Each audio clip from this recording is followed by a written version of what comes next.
আসসালামু আলাইকুম ওয়া রাহমাতুল্লাহি ওয়া বারাকাতুহু। আলহামদুলিল্লাহি ওয়াহদা ওয়াসসালাতু ওয়াসসালামু আলা মান লা নাবিয়্যা বা'দা। ফাউযু বিল্লাহি মিনাশ শাইতানির রাজীম। বিসমিল্লাহির রহমানির রহিম। উপস্থিত আজকে সংক্ষিপ্ত বক্তব্যের বিষয় হচ্ছে কোরআন বোঝা এবং কোরআন তেলাওয়াতের গুরুত্ব। আল্লাহ রাব্বুল আলামিন এবং তার রাসূল এই কোরআনকে বোঝার ক্ষেত্রে, কোরআনকে পড়ার ক্ষেত্রে কি বলেছে তা আমরা কোরআন ও হাদিস থেকে জানব। এ মর্মে আল্লাহ রাব্বুল আলামিন কোরআন মাজিদে বলেন, সূরা আল কামারের মধ্যে, কোরআন মাজিদের 54 নম্বর সূরার 17 নম্বর আয়াতে বলেন, ওয়ালাকাদ ইয়াসসারনাল কুরআনা লিযিকরি ফাহাল মিন মুদ্দাকির। আল্লাহ রাব্বুল আলামিন বলছেন, ওয়ালাকাদ এবং নিশ্চয়ই, ইয়াসসারনা আমরা সহজ করেছি, কুরআনা কোরআনকে, লিযিকরি উপদেশ গ্রহণের জন্য, ফাহাল মিন মুদ্দাকির অতএব কেউ কি আছো তোমরা উপদেশ গ্রহণ করবে। যা আল্লাহ রাব্বুল আলামিন কোরআন মাজিদে বলেন। আপনি কোরআন মাজিদ খুলুন, সূরা কামার খুলুন, 54 নম্বর সূরার 17 নম্বর আয়াত খুলুন। আল্লাহ এই পৃথিবীর মানুষকে উদ্দেশ্য করেই বলছেন যে ওয়ালাকাদ ইয়াসসারনাল কুরআনা লিযিকরি ফাহাল মিন মুদ্দাকির, কেউ কি আছো তোমরা উপদেশ গ্রহণ করবে। আল্লাহ বলছেন আমি এই কোরআনকে সহজ করেছি কিসের জন্য? উপদেশ গ্রহণের জন্য, তেলাওয়াতের জন্য, এটিকে পড়ার জন্য। আল্লাহ এই কোরআনকে সহজ করেছেন। আল্লাহ বলছেন যেন এই পৃথিবীর মানুষ এই কোরআনকে পড়তে পারে এবং এই কোরআনকে বুঝতে পারে এবং এ থেকে তা উপদেশ গ্রহণ করে তা নিজের জীবনকে পরিবর্তন করতে পারে। তার জন্য আল্লাহ রাব্বুল আলামিন এই আয়াতে এ কথা বলেছেন যে তোমরা কেউ কি আছো যে এ উপদেশ গ্রহণ করবে। আল্লাহ আমাদেরকে ডাকছেন। আল্লাহ প্রথমত এই আয়াত দ্বারা আমাদেরকে বুঝিয়েছেন যে কোরআন অত কঠিন কিছু নয়, কোরআন অনেক সহজ একটি বিষয়। এই কোরআনকে বোঝা, এই কোরআনকে পড়া অনেক সহজ। আল্লাহ বলেই দিয়েছেন আগে, প্রথমেই আয়াতের শুরুতে এটি বললেন, এরপরে বলছেন আল্লাহ ফাহাল মিন মুদ্দাকির, কেউ কি আছো তোমরা উপদেশ গ্রহণ করবে।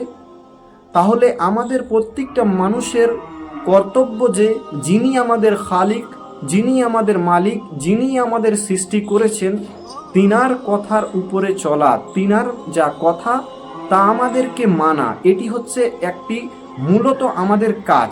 কিন্তু আমরা তা মানতে চাই না। আপনাকে এবং আমাকে, আমাদের সকলকে যেন আল্লাহর কথার উপরে আমল করার আল্লাহ তৌফিক দান করেন। অত্র আয়াত দ্বারা আমরা স্পষ্ট যে আল্লাহর কোরআন মাজিদকে আপনাকে আমাকে পরিপূর্ণভাবে পড়তে শিখতে হবে এবং যারা আমরা জানি তাদেরকে আমাদের এই কোরআনের অর্থ বোঝার চেষ্টা করতে হবে। আল্লাহ রাব্বুল আলামিন এই মর্মে একটি হাদিস বলেছেন, যা রাসূল সাল্লাল্লাহু আলাইহি ওয়াসাল্লাম বলেন, সহিহ আল বুখারীর হাদিস, যেই হাদিসটি না পড়লে একজন আলেম হতে পারে না। বর্তমান সময়ে যে হাদিসটা আপনি আলেম পাশ করতে গেলে আপনাকে পড়াতে হয়, তারপরেই আপনাকে আলেম বলে গণ্য করা হয়, সেই মর্মে হাদিস। সেটি হচ্ছে আমাদের ইসলাম ধর্মে সবচাইতে বড় হাদিসের গ্রন্থ হচ্ছে সহিহ আল বুখারী।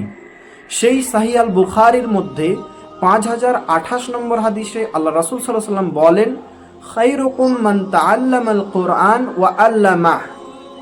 আল্লাহর রাসূল সাল্লাল্লাহু আলাইহি ওয়াসাল্লাম বলছেন, খায়রুকুম মান তাআল্লামাল কুরআন ওয়া আল্লামাহ, তোমাদের মধ্যে ওই ব্যক্তি উত্তম যে নিজে কোরআন শেখে এবং অপরকে কোরআন শেখায়।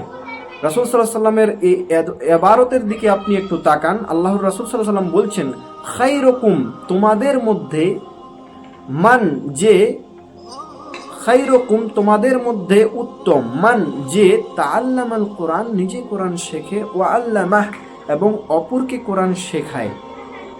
অত্র হাদিসটি আপনি পাবেন সহিহ আল বুখারীতে। সহিহ আল বুখারীর 5028 নম্বর হাদিস।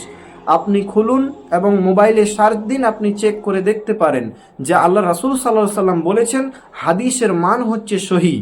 আমাদেরকে এই হাদিসের উপর আমল করতে হবে। রাসূল সাল্লাল্লাহু আলাইহি ওয়াসাল্লামের কথার ভিত্তিতেও আমাদেরকে কোরআন মাজিদ নিজে আগে ভালো করে শিখতে হবে এবং অপরকে শিখাতে হবে। এটি খুব গুরুত্বপূর্ণ একটি ইবাদত।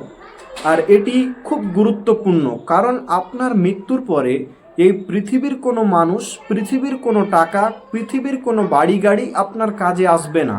আপনারা অবশ্যই অবগত আছেন, আপনারা অবশ্যই জানেন যে মৃত্যুর পরে প্রত্যেকটা মানুষের কবরে 3টি প্রশ্ন করা হবে।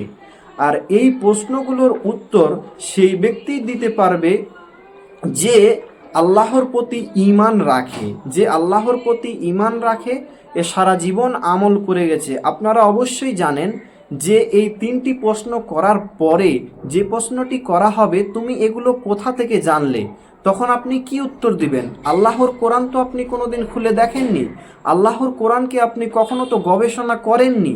তাই অবশ্যই মনে রাখবেন যে আমাদেরকে এই কোরআনকে নিয়ে কিছু না কিছু একটু হলেও গবেষণা করতে হবে, প্রতিদিন অল্প অল্প করে হলেও করতে হবে।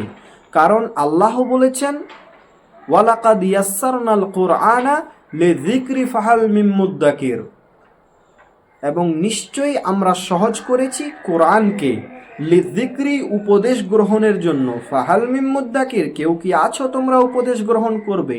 তাহলে আমাদেরকে অবশ্যই উপদেশ গ্রহণ করতে হবে। এরপরে রাসূল সাল্লাল্লাহু আলাইহি ওয়াসাল্লাম বলেছেন, খায়রুকুম মান তাআল্লামাল কোরআন ওয়া আল্লামা, তোমাদের মধ্যে ওই ব্যক্তি উত্তম যে কোরআন নিজে শেখে এবং অপরকে কোরআন শেখায়। তাহলে আমাদেরকে কোরআন শিখতে হবে এবং অপরকে কোরআন শেখাতে হবে। আজকে আমি এই কোরআনের একটি আয়াত এবং আল্লাহ রাসূল সাল্লাল্লাহু আলাইহি ওয়াসাল্লামের একটি হাদিস আপনাদের সামনে উপস্থাপনা করলাম। এটির উপরে আমাকে এবং আপনাদের সকলকে আল্লাহ আমল করার তৌফিক দান করুন, আমিন। ওয়াখির দাবানা আনিল হামদুলিল্লাহি রাব্বিল আলামিন। সুবহানাকা আল্লাহুম্মা ওয়া বিহামদিকা আশহাদু আল্লা ইলাহা ইল্লা আনতা আস্তাগফিরুকা ওয়া আতুবু ইলাইক।